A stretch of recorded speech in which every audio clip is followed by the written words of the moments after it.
Hoje nós vamos trabalhar a continuidade do desenvolvimento de uma aplicação web usando o ASP.NET Razor Pages, mas vamos unir a nossa aplicação web com persistência usando o Entity Framework Core, que nós já vimos o funcionamento dele trabalhando com REST, tá bom? Então nós vamos unir tudo que a gente viu nas últimas aulas. Pode ser uma aula que eu codifique bastante. Eu quero terminar uma primeira etapa de conhecimento e daí eu não sei se eu consigo terminar isso hoje ou se levo mais uma aula. Primeiro passo aqui, eu vou abrir o meu terminal. Vou achar a pasta onde eu quero gravar o meu projeto. Então eu estou aqui na pasta que eu quero criar o projeto, né? Então eu vou precisar agora criar essa solução, criar uma solução, que nem a gente viu nas aulas passadas. Eu preciso antes criar uma pasta. A solução, eu crio uma pasta. E aí crio a solução, ele cria um arquivo SLN dentro dela. Quando eu for criar o projeto web, aí ele cria o projeto e para colocar o projeto ele automaticamente cria uma pasta. Então aqui no momento eu vou usar aqui o mkdir aula 04. E aí eu acesso esse cara e agora eu vou criar o meu projeto. .NET, não, minha solução, perdão. Então aqui .NET new, aí eu vou dizer qual template que eu vou utilizar para a criação. SLN de solution e vou dar um nome para ela, "-n", ou pode ser o "-o", e vou chamar de aula 04. Verifico o conteúdo, ele criou o arquivo da solução. Agora, dentro dessa pasta, eu vou criar o meu projeto web, que é o foco hoje com ASP.NET Razor Pages. Então, eu uso o .NET CLI novamente, new, agora o template é web, "-n", o nome, e eu vou colocar aula 04 e vou dar um ponto aqui, Razor. Tá bom? Vou colocar Razor Pages. Esse é o nome do meu projeto. Listo aqui, ele criou o diretório dentro da pasta da solução. Só que a solução ela é um projeto que precisa ter dentro dela outros projetos. Então eu preciso vincular isso agora. Então eu vou adicionar na minha solução esse projeto. Então eu uso o .NET CLI Solution, aí Add. Então quer dizer que eu vou adicionar a minha solução a um projeto. Eu preciso achar esse projeto. Então aqui eu posso colocar ponto, porque o projeto está dentro de uma pasta. Eu coloco ponto e eu utilizo o tab aqui, ponto barra, utilizo o tab para ele ir completando. Ele achou ali, ó, tem o aula 04 Razor Pages. Eu preciso do nome do arquivo do projeto, é um arquivo CS Project. Daí ele mostra lá para mim, ó, aula CS Project. Tá bom? Então, dou Enter, ele adicionou o projeto. Como é que eu vou verificar isso agora? Eu venho aqui no meu Open, acho a pasta onde eu coloquei o conteúdo, onde eu criei o meu projeto, a minha solução está aqui, tá bom? Primeiro eu vou abrir a solução, vou abrir a pasta onde está a solução. Clico no abrir, ele trouxe o arquivo de solução, daqui ele pede para criar um arquivo específico para a gente poder depurar dentro da aplicação. Ele vai criar aqui esse VS Code File, tá? Dentro desse VS Code File tem aqui o Launch, onde ele faz uma série de configurações para saber o que ele vai executar se eu utilizar o Visual Studio como ferramenta para execução e depuração. Tá? A gente está vendo as duas situações. Ele está executando por linha de comando e está usando aqui por ele para depurar. A linha de comando ele só executa. Quando ele está acertando, a gente vai testar no release e testa isso daí. Bom, aqui está o Solution. Como é que eu valido se ele inseriu o projeto? Aqui, ó. Ele está dizendo, olha, essa solução possui esse projeto. Então, funcionou. Agora eu vou abrir aqui, eu quero abrir o meu projeto. Eu posso abrir meu projeto por aqui, ó. Tem a minha solução e dentro dela o projeto. Posso ter vários projetos aqui trabalhando separadamente eles. Só que eu quero abrir o projeto, a pasta do projeto. Eu não quero ficar mexendo na pasta da solução porque eu posso me perder. Então, vem aqui, File, Open Folder, e vou abrir aqui especificamente a pasta do projeto. Então, está aqui o meu projeto. Tá certo? Está funcionando, vamos verificar se ele vai funcionar. Eu posso executar ele tanto pelo terminal, vamos verificar aqui, abro o terminal e eu coloco .NET Watch Run, acho que é isso daqui.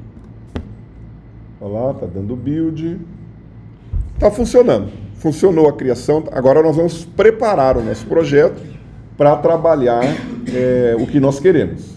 Vários códigos que a gente vai utilizar hoje, a gente já trabalhou, então eu só vou copiar e colar algumas coisas para deixar o nosso projeto pronto.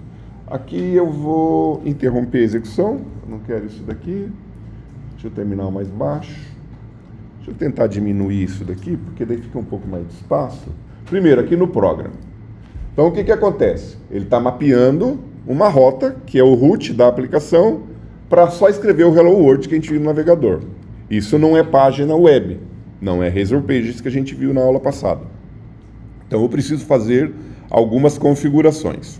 Primeiro eu vou tirar isso daqui que a gente não vai usar. E aqui logo depois do Builder, eu coloco a chamada para um serviço, adiciono um serviço na execução da minha aplicação para ele saber que eu vou trabalhar com páginas Razors. Esse é o primeiro. Depois, quando eu tenho a minha aplicação, que aqui ele vai gerar a minha aplicação e me devolve uma variável, eu vou adicionar outras configurações.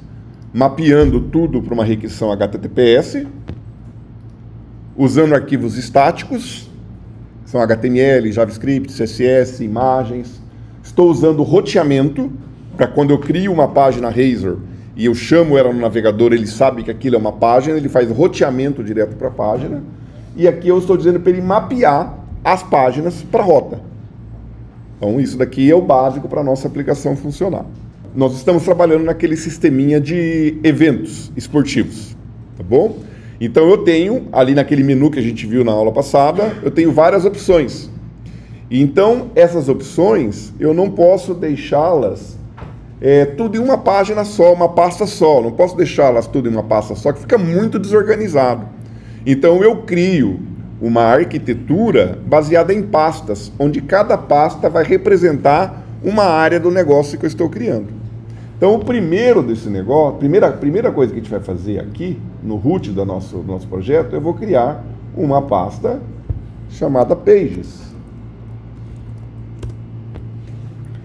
E dentro dessa pasta eu vou criar as minhas áreas. Tá bom? Talvez nós não implementemos todas agora, mas só para vocês verem. A primeira que eu vou ter aqui, vou chamá-la de eventos. Então são os eventos esportivos em si. Aí eu posso ter outras pastas que a gente viu naqueles menus. Eu tenho a pasta de esportes. Eu tenho aqui a pasta de jogadores. Por enquanto isso daqui. Tá bom? Então eu criei pastas para organizar, porque eu vou ter funcionalidades específicas para cada uma delas. Então, o primeiro ponto, eu vou querer que quando o usuário acesse a pasta, o serviço, né, de eventos, que ele exiba uma listagem dos eventos. Então, primeiro passo aqui, eu vou criar nessa pasta uma Razor Page e vou chamá-la de Index, porque é o padrão, tá? É o root dessa área, é o index. Ele criou aqui o Razor Pages para mim, e agora que ele agrupou, ó, eu mandei para vocês um link onde o Visual Studio faz isso daqui. Então, para quem não viu o link, eu venho aqui no meu Visual Studio, no Code, no Preference, no Settings. E aí eu venho aqui, deixa eu lembrar, acho que é no Features, Explorer, Features Explorer. E aqui embaixo tem algum lugar. Aqui. Ele tem essa situação aqui de Expanding Single Folder File Nesting, né? Alinhamento. É esse cara aqui. E daí aqui eu faço a configuração do que eu quero. Eu adicionei um item, eu disse, olha, tudo que tiver a extensão CSHTML, você vai agrupar nesse arquivo CSHTML. E o que eu vou agrupar? Quando tiver esse arquivo aqui, ó, o arquivo que eu estou usando com essa extensão e o .cs, ele agrupa tudo em um só. Fica mais fácil da gente visualizar e organizar. Então, vamos tentar executar isso daqui. Não vai funcionar, tá bom? Eu acredito que não vai funcionar, mas a gente vai consertando aos poucos. Eu venho aqui no executar, já está configurado o meu projeto para ser executado por essas extensões que a gente instalou. Ele está dizendo que não consegue rodar, porque ele não tem no projeto uma página index. Mas eu acredito que se eu colocar aqui a minha área, ele executa. Tá bom? Mas eu não tenho o index da minha aplicação. Então eu preciso criar o index da minha aplicação. Então eu venho aqui no meu projeto, ó, em Pages, aí eu vou criar um index. Esse index é da aplicação. Index. Eu gravo aqui, deixa eu dar um restart, que, ó, ele já funcionou. Eu estou no root da minha aplicação. Ok? Bom, nós vimos na aula passada várias maneiras para criar um menu, para reutilizar código. Então nós vamos trabalhar isso daqui agora. Vamos criar isso daqui para a gente. Então a gente vai criar aqui em Pages, bom, porque é algo que vai ser comum para toda a aplicação. Por enquanto, eu posso ter algo comum entre as áreas. Então aqui em Pages eu vou criar uma pasta e vou chamá-la de Shared. Então, algo compartilhado.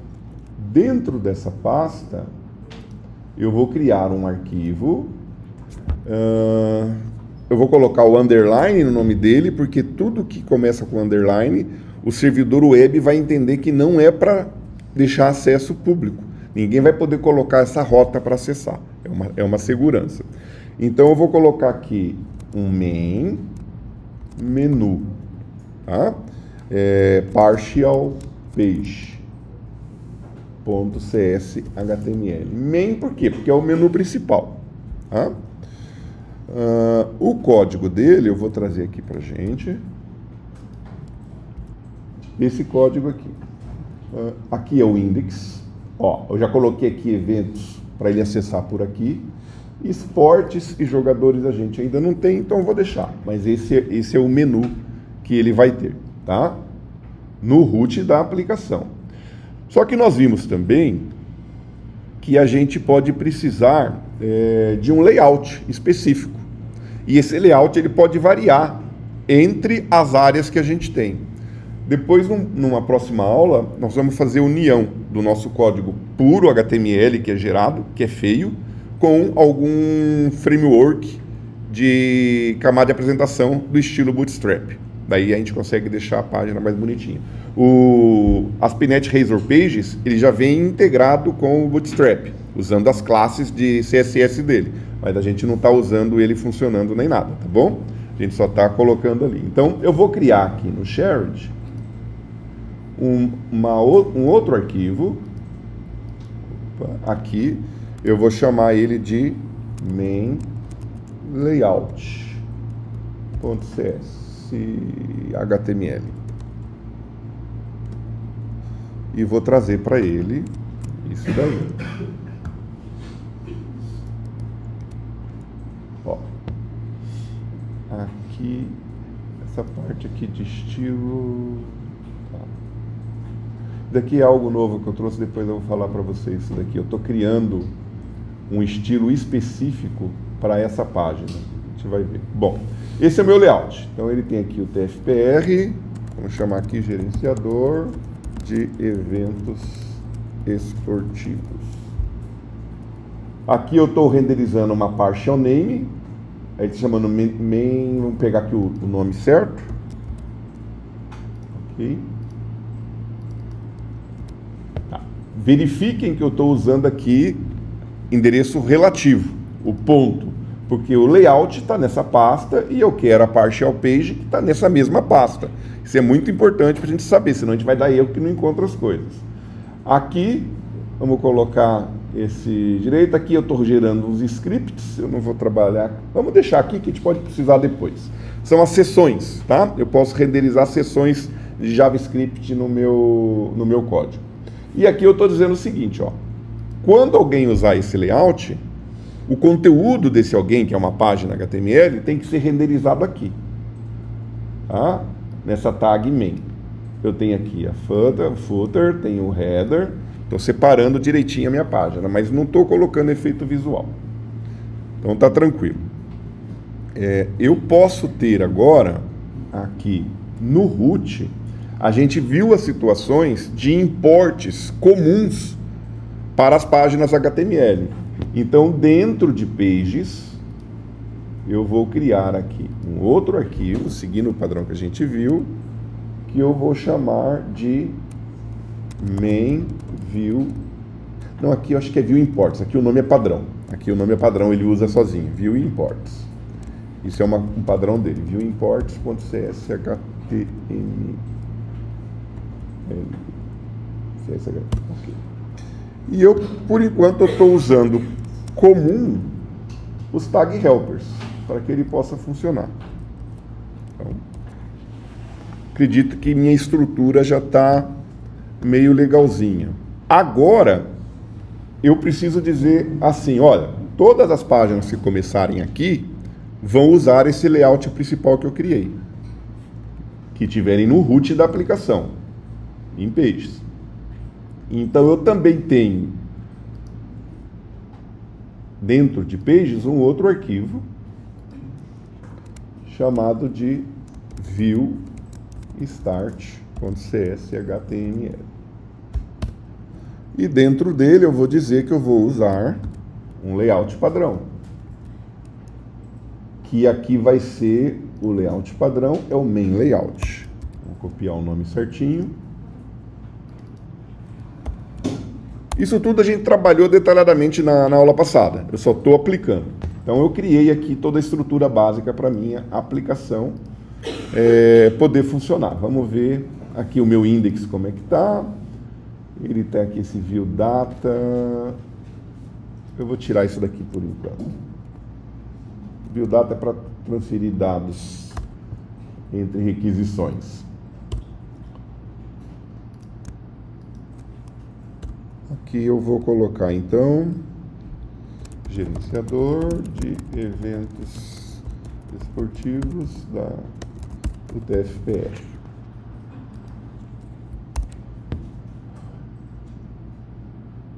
Vamos reiniciar a aplicação. Está aqui, ó. Então, tudo que a gente fez está aqui. Eu posso deixar isso mais bonito, tudo direitinho, mas daí a gente vai trabalhar depois alguns detalhes para isso, é coisa para frente, para front-end. Está funcionando. Eu tenho o meu index funcionando para eventos. Se verificar lá embaixo, na página, ele mostra a rota para onde ele vai. Eu clico aqui em eventos, ele me trouxe para eventos. Então, teoricamente, eu tenho acesso à minha área de eventos. Então, agora eu vou pegar aqui em eventos, esse HTML aqui nós vamos também mudar.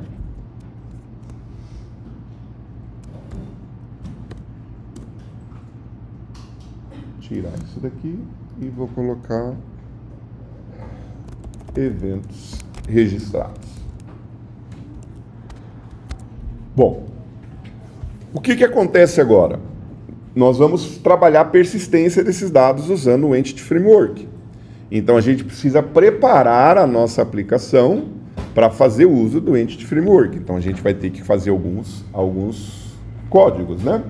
Primeiro, nós precisamos ter o nosso modelo de negócio. Nós vamos trabalhar com eventos, então a gente vai ter a classe de eventos. Eu vou criar aqui uma pasta e vou chamá-la de modelos, né? Módulos. E dentro dela eu vou criar um arquivo chamado eventModel.cs. Eu vou trazer para ele inicialmente, eu vou colocar aqui, deixa eu colocar aqui o namespace. A nossa aplicação, ela chama aula 04, aqui, ó. Esse é o nome aonde está o nosso arquivo, tá bom? Então é o namespace dele. Aí eu vou criar aqui uma classe, public class, eventModel. Eu vou ter algumas propriedades nela, prop, um int que pode ser nulável, que vai ser o nosso event ID. Por que ele pode ser nulável? Porque eu posso estar criando um evento e o ID vai ser gerado só quando ele for persistido no banco. Agora eu vou ter também uma propriedade string, que ela pode ser nulável, eu posso gerar um objeto com construtor anônimo sem nenhum valor. Então vai ser o nome. Vou ter uma outra propriedade, também string nulável, e vou chamá-la de description. E vou ter uma outra propriedade que vai ser datetime, pode ser nulável, chamada date, que vai ser a data que o evento vai ocorrer. Bom, aqui existem algumas situações. Como nós vamos trabalhar com base de dados, nós vamos fazer algumas configurações aqui nessa classe, só que essas configurações vão atrelar a classe ao Entity Framework. Isso às vezes pode não ser legal, tá bom? Porque eu estou amarrando. Aí, o que eu colocar aqui, em outras situações a gente coloca no contexto do Entity Framework, para que ele configure lá e a classe fica reutilizável em várias maneiras. Então eu vou colocar aqui um atributo nisso daqui, dizendo, olha, isso daqui é a chave primária. Só que ele não reconhece esse cara. Deixa eu gravar aqui, ver se a lâmpada aparece. Ó. Ele fala, olha, vamos usar esse namespace. Então vou usar esse namespace. Estou usando esse namespace. Aí eu vou ter que dizer o seguinte, olha, como ele é chave primária, o banco vai gerar o valor dele, que vai servir como identidade. Aí vai ser um incremento. O banco se vira e vai incrementando esse valor. Então eu coloco também um atributo aqui, database generated. Deixa eu ver se ele aparece aqui. Database, ele não está colocando. Generated, ok. Deixa eu ver se ele vai importar isso daqui. Olha lá, um outro system. Pronto, trouxe ele aqui. Aí o que acontece? Eu preciso dizer qual opção que eu vou dar para ele. Então eu vou dizer o seguinte aqui, ó, database identity, ó. Então ele sabe que é uma identidade. Então quando eu persistir isso, ele vai gerar automaticamente esse valor. Agora, por mais que essas minhas propriedades elas possam ser nuláveis enquanto objeto, quando eu for persistir no banco, elas são obrigatórias. O ID não, porque ele vai ser gerado automaticamente. Mas a partir do nome, tudo é obrigatório. Então eu tenho um outro atributo aqui chamado required, que ele tem o recebimento de várias propriedades, mas uma é o error message. Aqui dá para a gente internacionalizar também, tá? Então vou colocar aqui nome é obrigatório. E eu vou colocar isso aqui para description e para date, daí só vou mudar aqui. Descrição é obrigatória, data é obrigatória. Esses atributos, que são vistos às vezes como anotações, decoradores, eu estou amarrando a minha classe com o Entity Framework. De novo, isso não é legal, tá bom? Mas eu estou amarrando. Então eu tenho o meu modelo de negócio pronto. Eu preciso agora trabalhar no meu contexto, criar hoje só uma classe, e depois nós vamos trabalhar a associação e mapear essa associação para um relacionamento em banco de dados. Tá bom? Mas não é o bicho não, é tranquilo. Eu agora preciso, aqui no meu root, criar a minha parte de contexto com a base de dados. Então uma nova pasta, data, opa, tá ali, e vou criar a minha classe appdbcontext.cs. E essa classe eu simplesmente vou copiar o código aqui pra gente, que é o que a gente já fez, tá bom? Vamos pegar aqui primeiro o namespace, aula aqui, e daí eu colo aqui. Vou ter que importar o dbcontext, que ele não achou, deixa eu... Ah, tá. O que acontece? A gente está usando o Entity Framework, então a gente precisa adicionar os pacotes nuggets do Entity Framework no nosso projeto, tá bom? Então isso daí que tá faltando, por isso que ele não está achando. Então vou aumentar aqui o meu terminal. Eu vou parar interromper a execução, limpar aqui. Deixa eu fechar isso para a gente ver todo o código aqui. O primeiro código é que eu vou adicionar o Entity Framework baseado no SQLite. Tá bom? Adiciono ele, limpo a tela e vou agora adicionar o design para que eu possa trabalhar o migrations legalzinho com ele. Adiciono aqui. Esses arquivos, esses pacotes do NuGet, né, eles estão aqui dentro do arquivo CS Project do projeto. Ó, estão adicionados aqui. Agora, se eu vim aqui no meu DB Context, é para ele enxergar. Olha lá, agora ele enxergou, importou, o Event Model é do nosso modelo, importou. Aqui tem dois métodos criados, vamos falar sobre eles. Bom, o onConfigure é quando ele vai configurar a nossa aplicação para usar o Entity Framework. Então eu estou dizendo, ó, eu vou usar o SQLite, posso usar qualquer outro banco, desde que eu tenha os drivers para ele. E eu estou dizendo que a minha base de dados vai chamar o tds.db, que é o padrão do SQLite, ele vai criar essa base no root da minha aplicação, logo que eu executar o migrations para ele criar a base de dados. Esse onModelCreating, eu estou trazendo para mostrar para vocês que, se eu não usar ele e deixar o padrão, a tabela vai se chamar Events. Mas daqui eu estou dizendo, olha, você vai pegar e vai criar uma tabela chamada Eventos para a coleção de Event Model. Tá bom? Então eu estou customizando. Agora eu preciso trabalhar a criação, né, do meu migrations. Também a gente já viu tudo isso daí.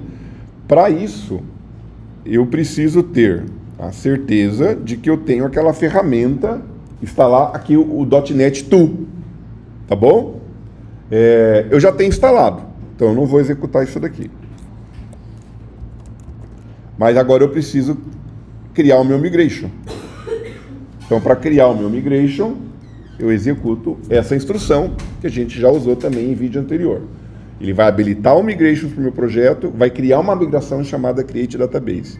E a gente vai ver depois que cada mudança no modelo de negócio, a gente precisa atualizar a base de dados. Aí a gente vai documentando esses nomes para dizer o que é cada migration. Ele vem aqui, ele deu erro. Deixa eu ver se ele tem um verbose aqui. Ah, tá. Beleza, gente. Eu tô aqui atropelando as coisas. Bom, ele deu aquele erro. Daí eu chamei ele com if verbose para que ele me detalhe que erro que ocorreu. Daí eu verifiquei no erro que ele está dizendo o seguinte, olha, tá tudo beleza, mas você não está configurando a aplicação para usar o framework, o Entity Framework. Eu tenho que configurar aqui, tá bom? Então vamos lá. Bom, primeiro ponto, eu vou dizer que eu vou adicionar aqui, vou injetar o meu contexto na minha aplicação, tá bom? Então venho e importo esse cara. Joia. Injetei esse contexto. Agora aqui nós vamos ver uma coisa nova, que a gente não viu na aula passada. Eu quero que quando a base de dados seja criada, alguns registros sejam disponibilizados para eu poder testar. Tá bom? Então eu vou criar um arquivo aqui dentro e vou chamá-lo de DB Initializer. Isso a gente não tinha visto, tá? E eu vou trazer para ele aqui um código que eu já implementei. Vamos primeiro criar o namespace, daí que eu coloco o código. Vou fazer a importação do que ele não conhece. Beleza, ó. Então o que eu fiz aqui, ó? Criei um método estático, relembrando de orientação a objeto. O método estático não precisa instanciar a classe. Ele chama initialize, recebe o meu contexto. Eu verifico se minha coleção events tem alguma coisa. Se ela tiver, eu não vou mexer, porque eu não posso apagar os dados que estão lá. Se ela não tiver, aí eu estou criando uma lista, colocando só um registro nela. E aí depois eu adiciono essa minha lista ao meu contexto e depois eu gravo. Aí eu preciso executar esse código aqui no meu programa. Então, eu vou copiar aqui um código que eu tenho e vou explicar ele para vocês. Eu vou criar a situação de um escopo. Escopo é um momento da aplicação. Então, eu estou pegando um serviço pegando a minha coleção de serviços, né, e estou criando um escopo. Esse escopo, ele é do tipo Service Provider. Então, esse é o meu serviço. Aí, dentro desses serviços, todos, a coleção de serviços, eu estou pegando o meu contexto do Entity Framework. Aí, eu chamo esse meu contexto, a propriedade database, e falo o seguinte, olha, garanta que isso seja criado para mim. Ou seja, que a base seja criada. Então, ele vai criar essa base de dados. Aí, depois de criada, eu chamo o DB Initializer, que é aquilo que a gente acabou de criar, e ele vai criar aquela base de dados com registro direitinho para mim. Bom, esse daqui é o que a gente tem em relação a disponibilizar. Dessa maneira, usando o Ensure Created, eu não precisaria usar o Migration, tá bom? Ele criaria a base de dados para mim, as tabelas, tudo direitinho. Só que é muito importante eu usar Migrations, porque daí se eu faço alguma coisa e deu errado, eu faço um downgrade para a versão anterior e eu tenho documentado tudo que eu fiz a cada versão da base de dados. Então agora eu venho aqui e vou executar aquela instrução de habilitar o Migrations. Deixo com verbose, então vou tirar o verbose, não fica muita bagunça. Chamo. Opa, deu erro ainda. Ah, tá. Gente, aqui é bobeada grande minha, tá bom? O projeto está em execução aqui, ó. Eu interrompi a execução dele no console, mas ele está sendo executado pelo VS Code. Então ele não está conseguindo substituir os arquivos gerados pelo processo. Então eu paro aqui, aí limpo aqui a tela, é isso que aconteceu. E agora eu executo aqui. Tinha aquele erro que a gente precisava configurar o programa, tá? Que era outro erro. Vamos ver. Olha lá, agora foi certinho. Então ele criou para mim, se eu venho aqui na minha estrutura de arquivos, ele criou aqui para mim o Migrations, que a gente já viu sobre ele, e criou para mim aqui, não, ele não criou, ele não criou a base ainda, tá bom?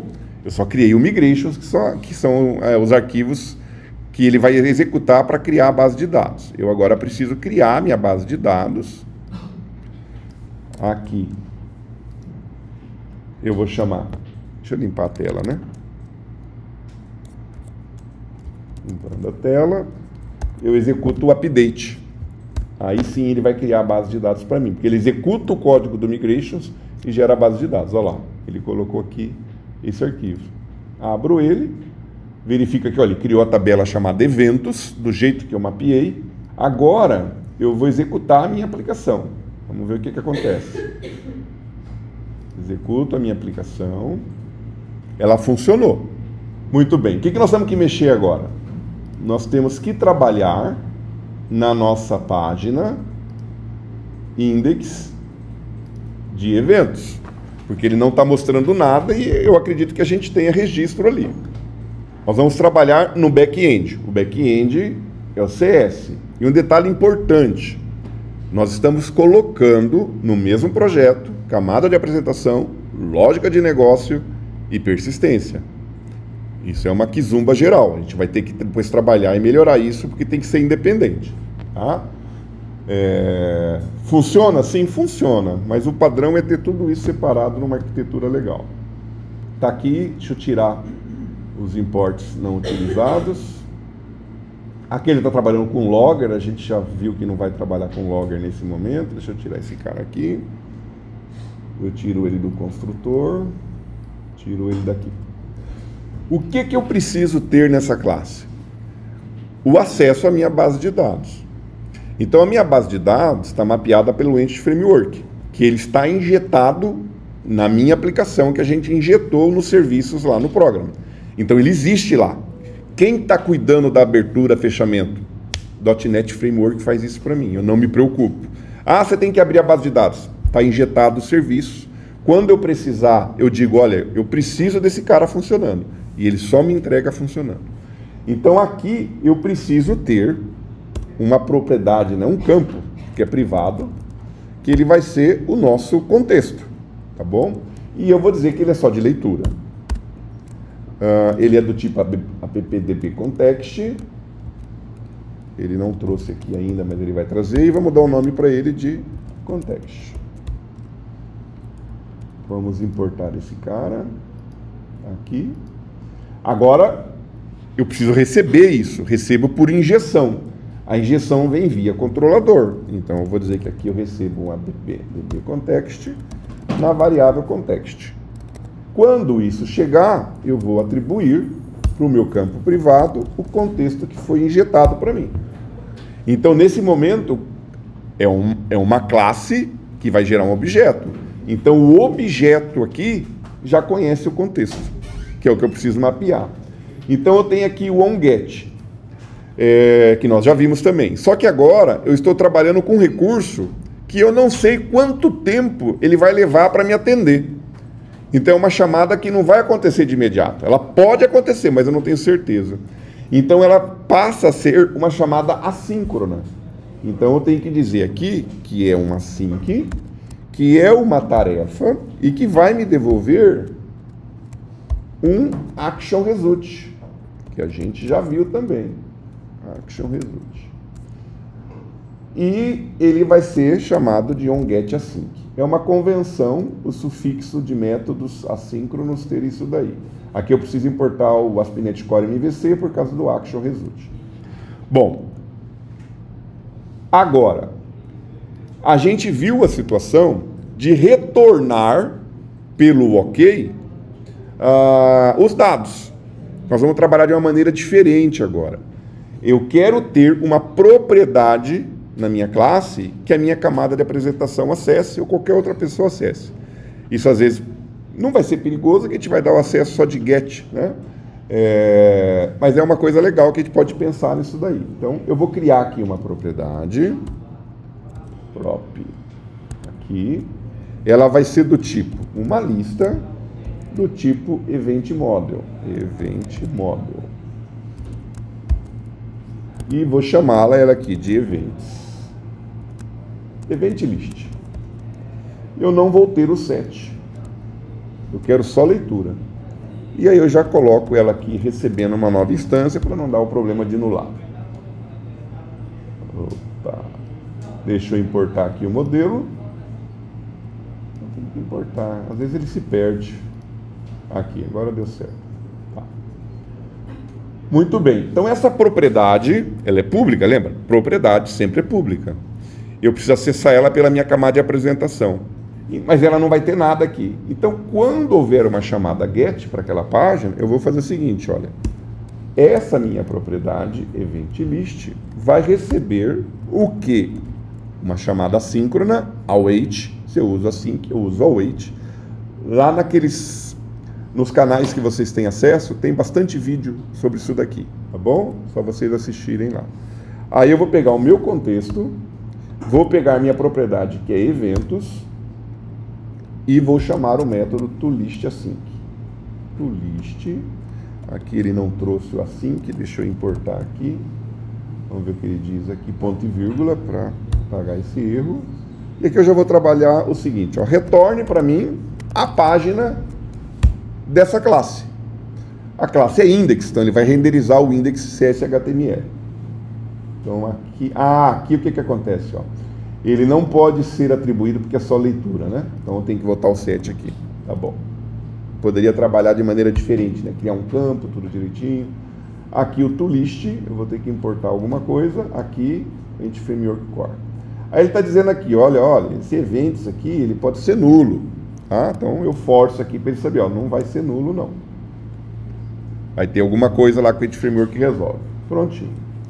Está gravada a minha camada de serviço para atender a minha camada de apresentação, que é o index CSHTML. Bom, eu vou trazer código, tá bom? Eu vou trazer código porque é bastante coisa. Vamos por parte nesse código.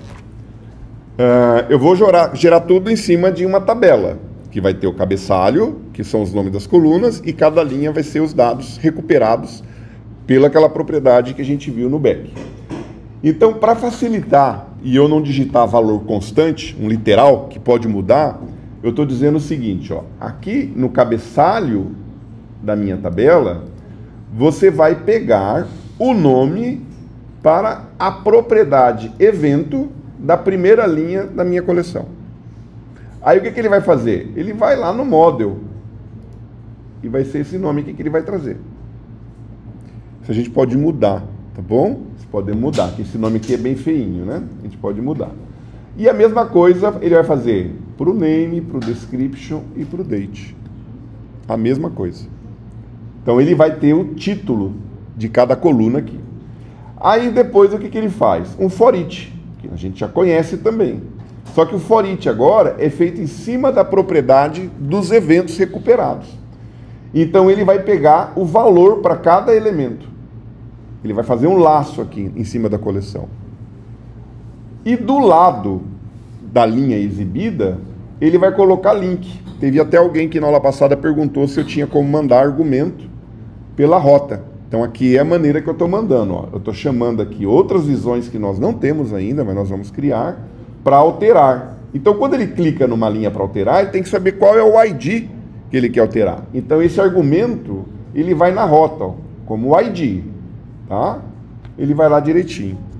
Muito bem, então eu vou gravar aqui e vou reiniciar a minha aplicação. Acho que vamos ver. Vem em eventos. Olha lá, ele tinha criado sim. Tá bom? Então ele está trazendo o dado da base de dados para mim. E aqui ele colocou o link. Ó. Se eu coloco aqui, lá embaixo ele está mostrando o caminho que ele vai e vai o ID. Mas ele não está mostrando o ID ali para a gente, tá bom? Porque a gente tem que dizer. Né? A gente não tem na realidade essas visões ainda. A gente está mostrando aqui. Aqui a data, ela está aparecendo bagunçada, né?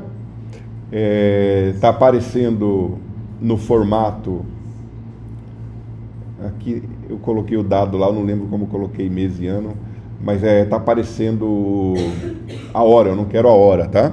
Vamos verificar aqui uma maneira que a gente consegue resolver isso daí, sem ter aquele código todo. Aquele código todo é para internacionalização, mas o que eu quero agora é fazer uma maneira que mais simples para ele exibir sempre o dado. Então vem aqui em Models, o DateTime ele é um timestamp, tá bom? Então ele vai colocar sempre a hora. Quando eu não especifico a hora, é 0. Então quando eu estou exibindo o date, ele está pegando o timestamp, que é a data e a hora junto. Mas eu quero dizer para ele que não, que quando eu pedir a data, que ele me traga só a data.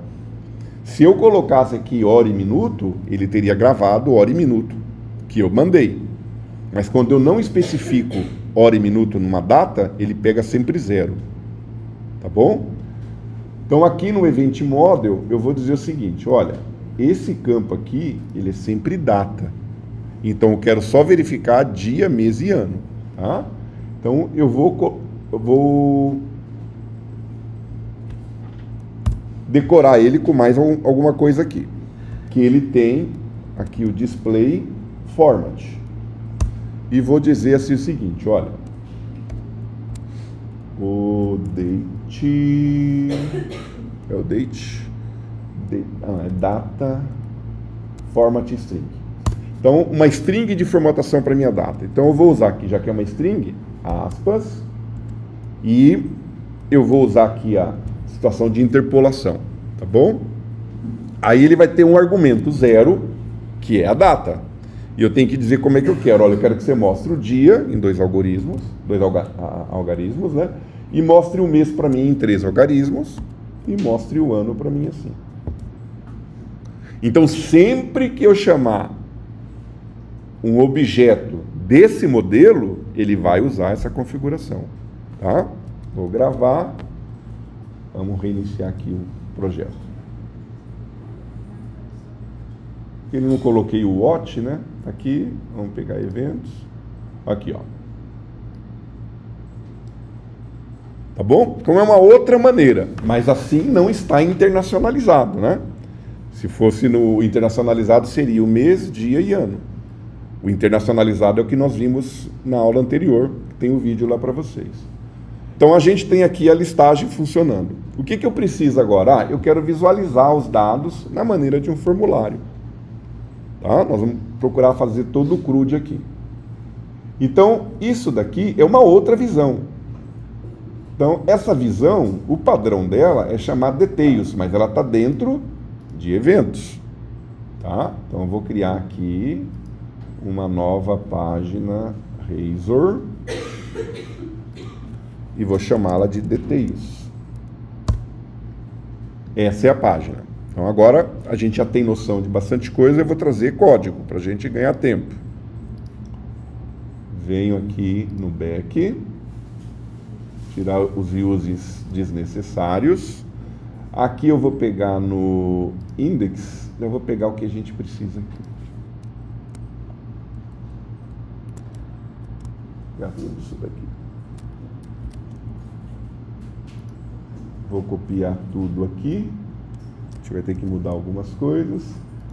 Pego details aqui no construtor eu coloco details. Tem que fazer alguns importings.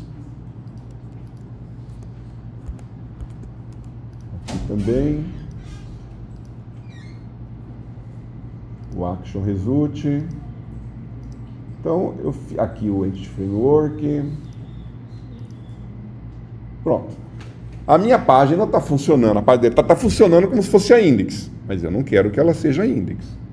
Primeiro ponto, o onGet, ele vai retornar o detalhe de um item, de um evento. Então ele tem que receber o ID desse cara. Então é um ID que pode ser nulável, eu vou chamar ele de ID.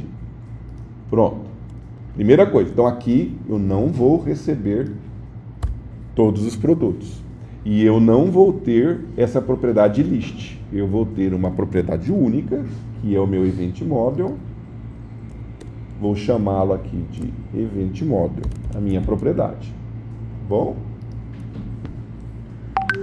Preciso agora configurar ela. Primeiro passo, eu preciso ver se o ID veio. Então, if o ID igual a nulo, o ID é nulo. Ou, pior ainda, né? O meu contexto, a coleção de eventos, é nula. Ou vazia, tá bom? Porque nula a gente garantiu lá que não vai ser quem está dando um new. Se der isso daqui, então, ó, retorna o not found. Essa regra a gente pode colocar o que a gente quiser. Agora, veio o ID. Então eu tenho que pesquisar ele na base de dados.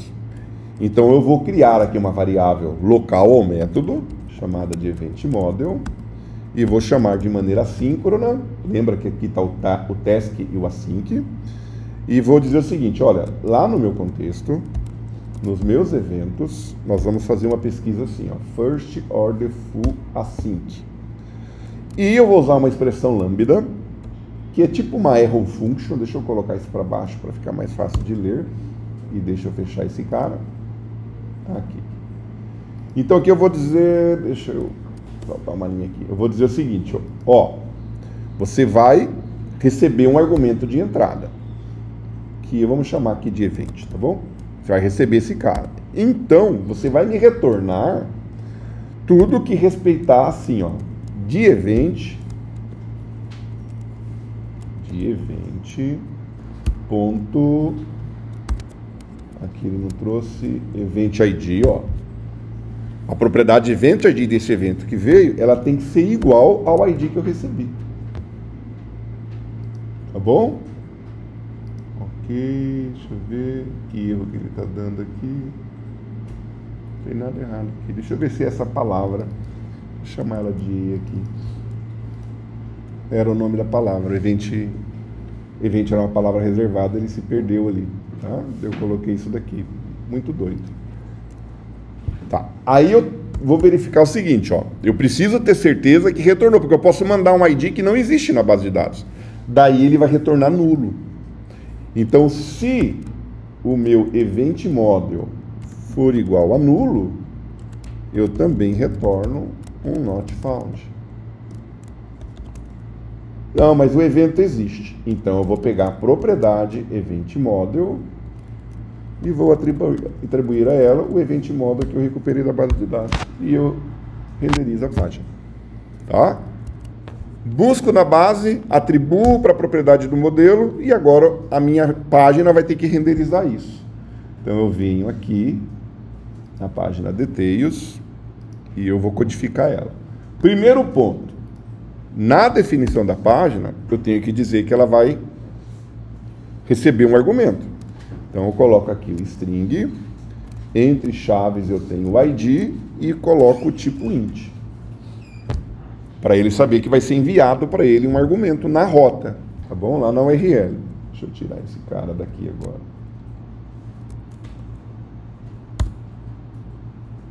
Vamos colocar aqui detalhes do evento. E aí eu vou trazer um código, tá bom?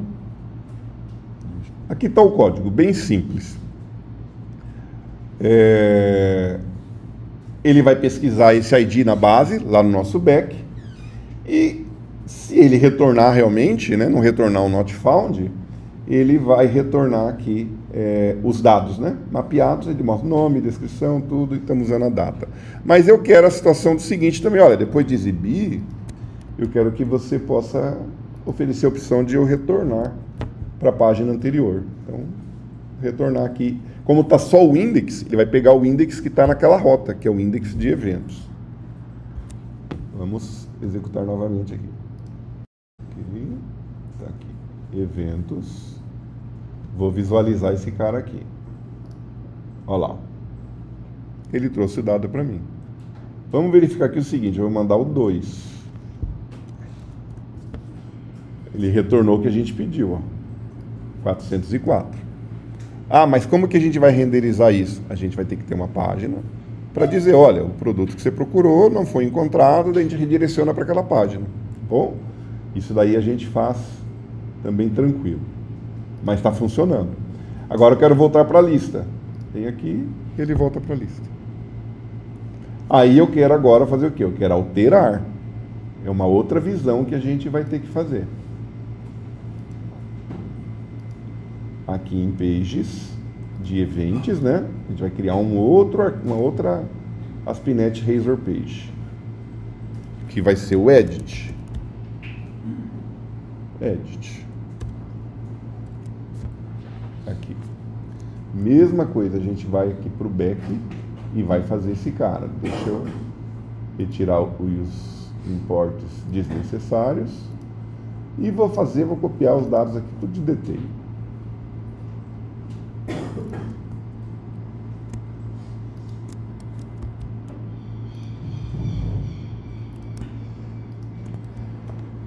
Aqui.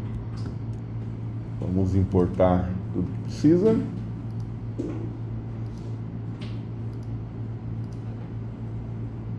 Aqui o construtor é o edit.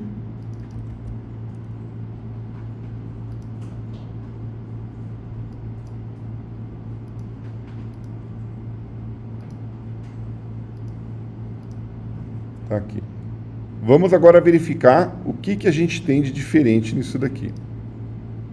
Veja, ele está aqui recebendo o ID, porque o edit tem duas situações que a gente tem que saber. Uma, ele vai buscar o registro na base de dados. Aí ele busca pela URL, então é um get. Aí ele vai achar o modelo, ele vai retornar o modelo para a página renderizar. Aí o usuário vai mudar as coisas e vai clicar no botão gravar. Quando ele clica no botão gravar, não é mais uma mensagem GET que ele está mandando. É um post. Lembrem lá dos serviços do REST. Está usando HTTP, ele vai mandar um post. Deve estar do post aqui também. Mas vamos testar. Aqui não dá para testar ainda. Deixa eu pegar aqui no Edit, na visão, e nós vamos configurar. Então, o primeiro passo, aqui, eu preciso colocar string de rota, né? ID do tipo int. Tá. Aí eu vou mudar aqui a visão. Vou trazer código. Eu vou colocar lá na nossa classe, aqui no código, que essa propriedade aqui, ela vai ter um bind automático. Então ele tem aqui um tal de bind property. Ó, uma propriedade ligada. Ela está ligada com a visão diretamente. Vamos ver aqui o que acontece. Esse erro aqui está... Ele já vai corrigir. Vou pegar aqui Event Model.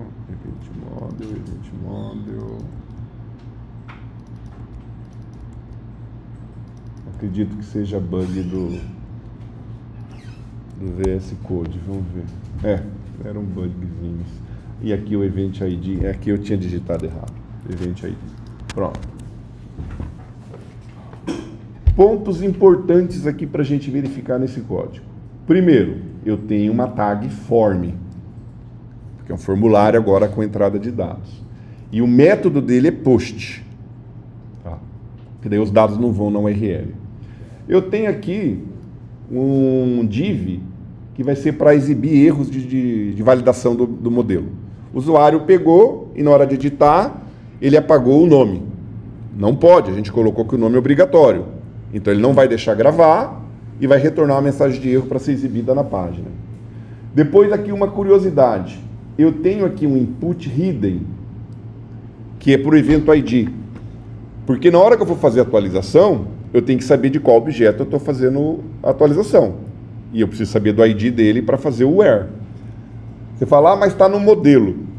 Mas aqui o modelo, ele pega da visão e manda para o back o que está na visão. Se eu não colocar o ID, ele não vai conhecer o ID. Então ele vai nulo. Então eu tenho que criar uma propriedade hidden para ele saber isso daí. Tá? E daqui é muito importante ter atenção que muita gente que começa não consegue remover, não consegue atualizar, porque dele não tem o ID.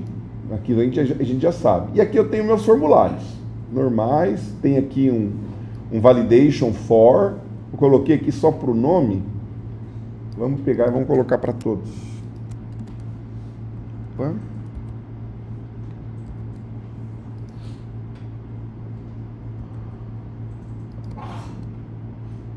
Tá, aqui vai ser o description e aqui vai ser o date. Tá. Então tá, beleza, vamos executar e ver o que vai acontecer aqui.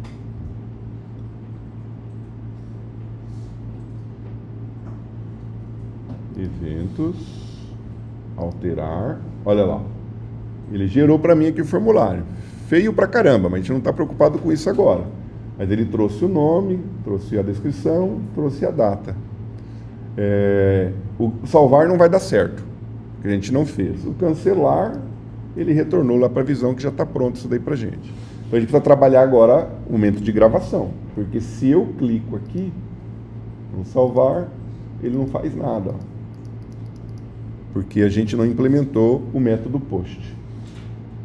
Então aqui no nosso código agora, a gente vai implementar o post. O get a gente viu que está funcionando. Tá, beleza. Aqui está funcionando. Tem que implementar o post. Eu vou copiar código e vou explicar.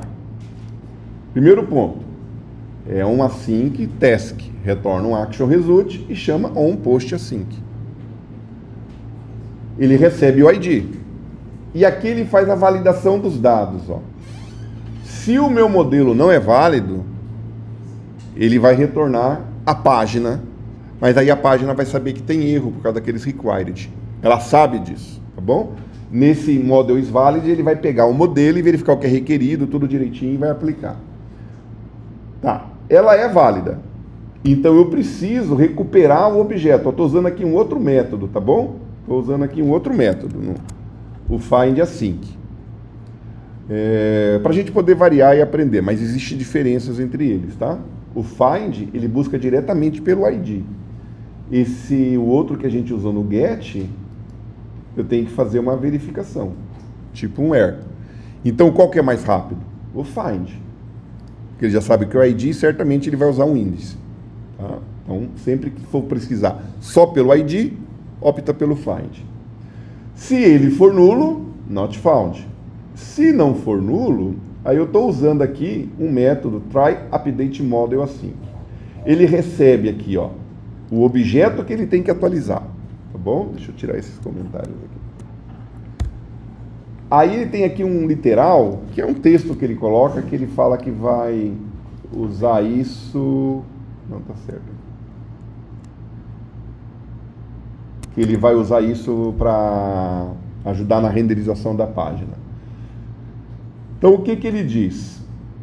Ele vai pegar para esse objeto aqui, ele vai atualizar o nome, a descrição e a data.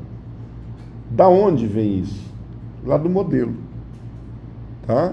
Ele está recebendo isso automaticamente. Então, ele vai pegar para esse dado que ele recuperou, ele vai atribuir os novos. que foi digitado no formulário. Aí ele pega e grava. Aí depois que regravou, ele dá um redirect to page. Esse redirect to page é que vocês podem usar aqui também no NotFound. Cria uma página de erro e dá um redirect to page. Ó, deu erro tal, por isso, por aquilo, não foi encontrado. Tá bom? E ele renderiza a página aqui. Acredito que gravando aqui e a gente reiniciando possa funcionar. Vamos ver.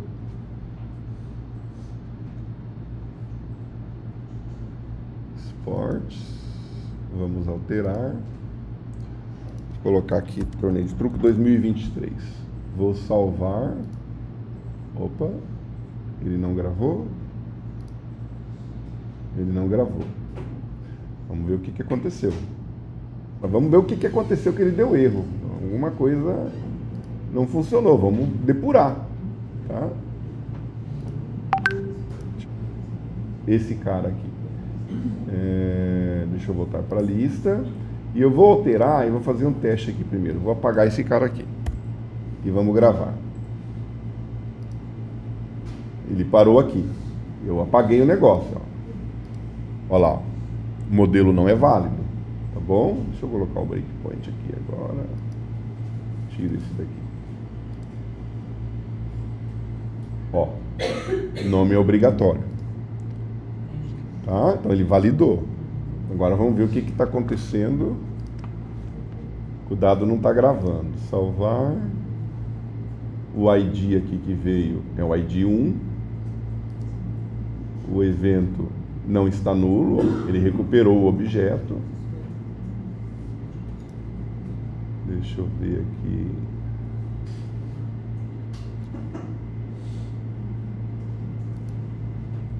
Ele não está atualizando aqui.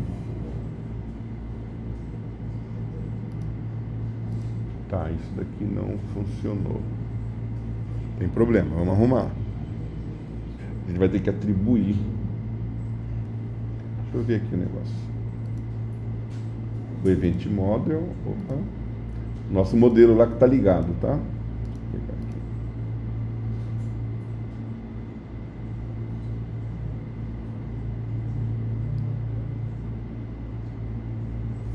Eu acho que, deixa eu só ver aqui direitinho.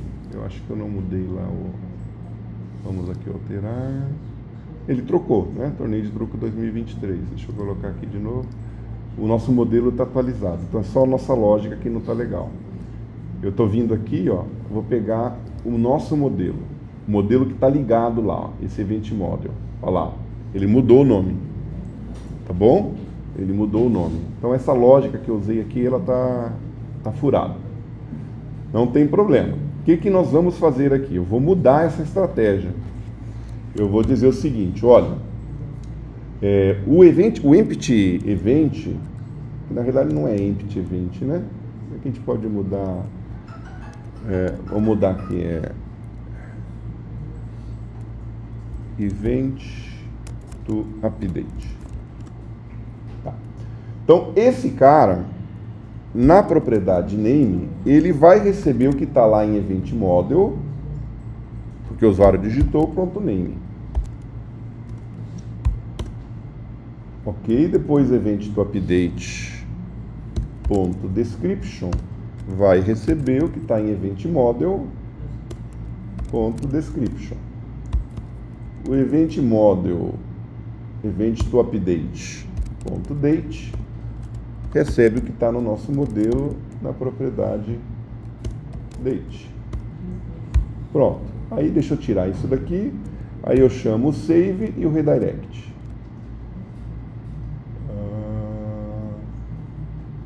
Isso. Tá. Só que aqui eu preciso imaginar uma situação que pode dar um erro. Que erro que pode dar? A aplicação ela é descentralizada. Aí eu recuperei o dado.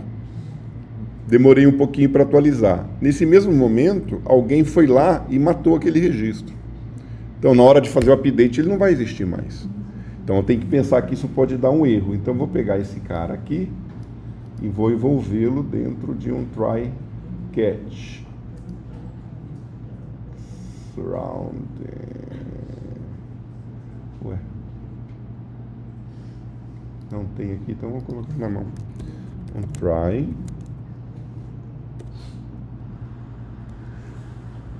Então aqui, um try catch. A gente vai ter um database DB exception, DB update exception. Vou colocar aqui um DB update exception. Só coloca aqui esse try catch. Eu posso aqui retornar a página. Olha, deu erro, você retorna a página. Se deu certo, você vai redirecionar. Aqui ele está dizendo que nunca foi utilizado, né? Vamos tentar tirar, ver se dá certo. Tá. A gente não vai utilizar aqui essa variável nesse momento, mas a gente pode usar ela com informação e mandar aqui na página o erro que deu, tá? Para ajudar o usuário. Vamos executar aqui de novo. Vou colocar esse breakpoint aqui.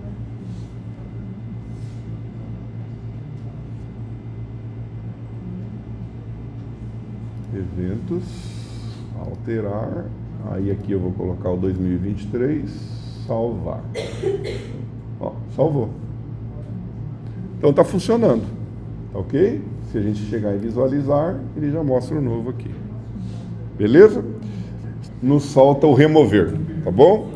Só que para o remover, a gente quer que o usuário veja o dado completo do evento que ele vai remover e aí ele confirma se vai remover ou não. Então nós vamos ter aqui situação semelhante ao details, que exibe, mas que daí ele confirma a remoção. Ah, e falta também a criação de um novo evento, tá bom? Então faltam duas funcionalidades. No nosso código, aqui vai acontecer a mesma coisa que o edit, tá? Ele vai exibir um dado via get e vai permitir a remoção via post. Então venho aqui e na minha pages de events eu vou criar uma nova Razor Page, que ela vai chamar delete. Vou apagar esse código aqui. E aqui eu tenho os dados em relação ao meu... Aqui ele está dando erro ainda que eu não codifiquei, depois a gente vai verificar. Então, detalhes do item para remover, vai mostrar o nome, a descrição, a data. Deixa eu tirar esse do short aqui, porque a gente não está usando ele. E aqui ele tem um formulário, um post, onde ele está chamando, está incluindo um botão do tipo submit. E após o sucesso, ele tem aqui... Não, e aqui ele tem a situação de o cara não quer matar, ele volta para a lista, né? Aqui está retornar para a listagem. Ok. Vamos aqui no código. O código vai ser praticamente igual ao que nós temos para o edit. Então deixa eu pegar aqui o do edit padrão. Deixa eu copiar tudo aqui. Copiar tudo aqui e a gente só vai mudar para delete. Veja que tem muito código repetido e a gente pode pensar em orientação a objeto e reutilização de código, tá? Então o get é a mesma coisa, ó. Mesma coisa. Eu busco o dado que eu quero receber. Para isso aqui no meu delete HTML, o CSS-HTML, eu preciso ter aqui a página recebendo o argumento, né? Então eu vou ter aqui o ID do tipo int, entre aspas. Ok. Tranquilo. E no onPost é praticamente igual, só que a situação agora, eu não preciso fazer essa validação aqui, porque o usuário não vai digitar nada. Tá bom? Deixa eu arrumar esse código aqui. Tá. Eu preciso buscar, vamos mudar esse nome aqui para event to delete. Não preciso fazer atualização de nada, não vai atualizar nada. E aqui, o que eu vou fazer? Eu vou remover o evento recuperado. Então, eu vou ter aqui um context events.remove. E aí eu vou remover o quê? Eu vou mandar o evento que eu recuperei para remover. Gravo e redireciono. Se der algum erro, eu retorno a mensagem de erro pelo page. Aqui nós temos a nossa propriedade, é combined, e é ela que nós temos que referenciar lá no nosso HTML. Então, só mudar aqui, nesse código. Aqui é o event model. Event model. Tá aqui. Ok. Vamos ver se vai dar certo. Iniciar a nossa aplicação.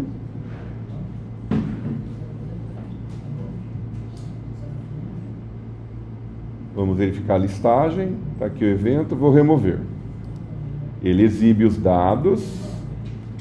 E aqui o delete. Deu certo. Voltou e não tem nada. Então está funcionando. O que nós precisamos agora? A possibilidade de criar um novo evento. Então nós vamos trabalhar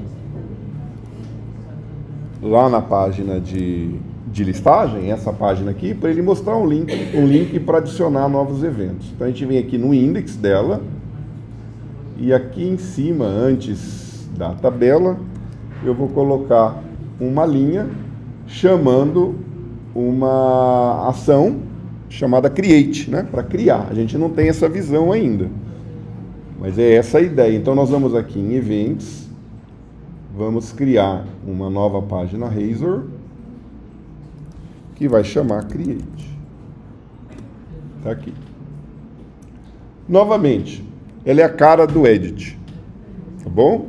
Só que a gente não vai receber um ID, porque o usuário vai digitar as coisas e nós vamos mandar gravar aquilo ali. Então, vamos partir para herança POG. Copiar tudo aqui.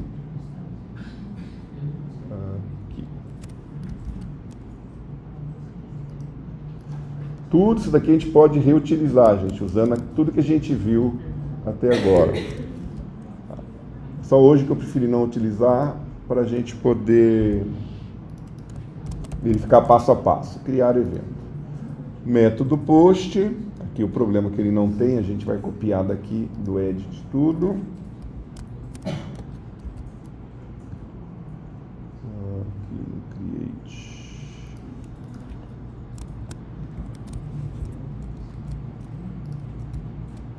Tá. E vamos chamar de create. Tem até alguns pacotes que eles fazem o que chama de scaffold. Você dá o nome do modelo de negócio, ele cria tudo isso para a gente automaticamente, tá? É só questão de dar uma pesquisada. Tá. Bom, o nosso código do Create, ele não tem o get, tá bom?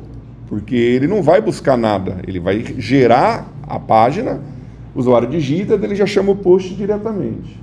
Então, aqui não tem o get. Aqui. Ele valida o modelo e aqui ele não vai buscar nada, né? Aqui ele não vai buscar nada. Não busca e não atualiza.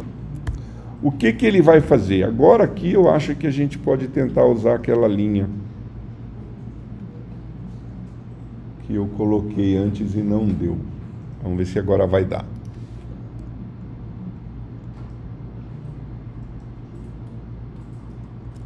Vamos ver.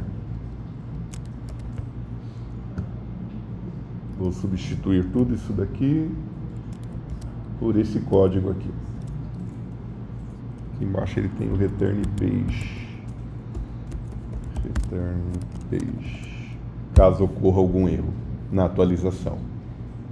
Então esse é o código que eu tinha explicado antes para vocês. Deixa eu colocar isso para cá.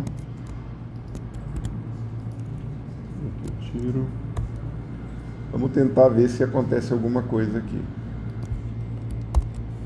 Então ele tenta fazer a atualização. Aqui, ó, ele está adicionando, ó, é uma coisa diferente que a gente está adicionando. Aqui eu nem preciso desse var entre, que eu não vou utilizar, eu só quero adicionar.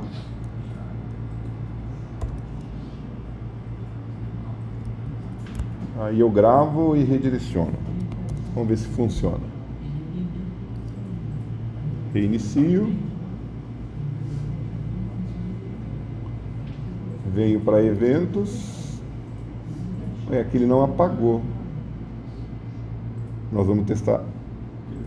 Não, ele criou de novo, tá? Por causa do Initialize, ele viu que não tinha nada no banco e daí ele criou de novo, tá? Vamos criar aqui um novo. A gente já vai testar. Campeonato de basquete. Descrição, qualquer coisa, a data aqui a gente pega qualquer data. Vou pegar amanhã que começa.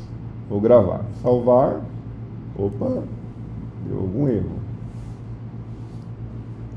Ele não chegou nem a redirecionar aqui. Vamos dar uma olhada aqui. Vamos ver o que pode estar acontecendo aqui. Ele chegou aqui.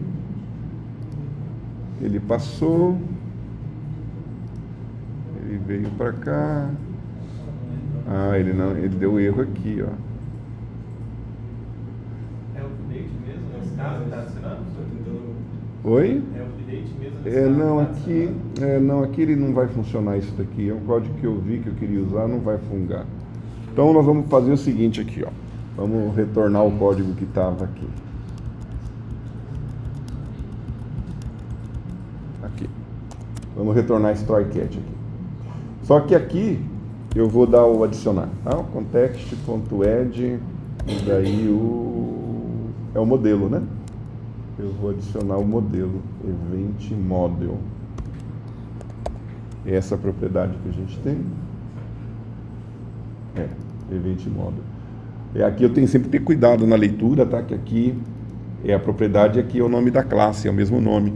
Aqui eu me toquei só agora, a gente tem que cuidar isso daí. Deixa eu colocar o breakpoint aqui. Eu gravo. Reinicio. Vamos ver. Ele não colocou nada. Criar o novo. Campeonato de basquete. Já ficou basquete. Basquete. Qualquer coisa. Uma data de hoje mesmo. Salvar. Veio para cá. Vamos ver o Event Model. Olha lá, ele tem dados. Não tem o ID. Que o ID vai ser gerado pelo banco. Eu acredito que vai dar certo. Vamos executar. Olha lá. Ele adicionou. Tá bom? Funcionou direitinho. Aqui realmente, ó, ele tinha adicionado de novo, porque o evento era o ID 1. Ele colocou o ID 2 agora, porque ele viu que não tinha nada, para não deixar a tabela vazia, ele criou. Então aqui a gente criou um CRUD básico. Uma única tabela de uma única classe. Como é muito conteúdo, eu preferi particionar assim. Tá? Aí eu vou trabalhar semana que vem com vocês a associação. Tá bom? E depois a gente vai trabalhar o Bootstrap, aí depois a gente vai trabalhar o REST, e daí a gente vai ter um tempo para praticar tudo isso em uma aplicação só.